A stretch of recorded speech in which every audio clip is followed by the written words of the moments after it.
100 সিটের বিনিময়ে বাবরি হবে না, বাবরি হবে না, বাবরি হবে না, বাবরি। তার কারণ বাংলার মুসলিমরা এতটা ভাষমান নয়। তারা শর্ত রেখেছে, আমাকে যদি 100 সিট দাও তবেই তোমাদের বাবরি হবে। আর আমি হুমায়ুনের শর্ত মেনে নিয়ে বলছি, হুমায়ুন যে শর্ত দিয়েছে সেই শর্ত পূরণ হবে না, বলে দিন বাবরি হবে না।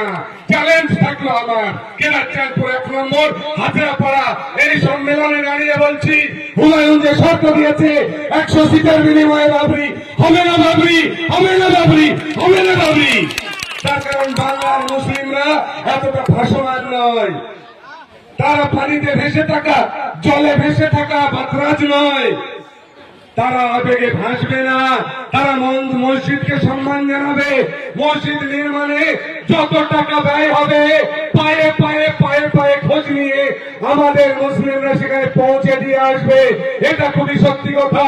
আমরাও পৌঁছাবো সেখানে দলে দলে, খুবই বাস্তব কথা। কিন্তু হুমায়ুনের 100 শর্ত আমরা পূরণ করতে রাজি নই। তার কারণ হুমায়ুন তো আমাদেরকে ভেঙে দিতে চাইছে। তাই হুমায়ুনের শর্তে আমরা রাজি নই। আমরা কোন শর্তে রাজি? আমরা মমতা ব্যানার্জির শর্তে রাজি, যে শর্তে দিদি বলছেন হাজারপাড়ার রাস্তাটা দীর্ঘদিন হয়নি, এবারে হবে।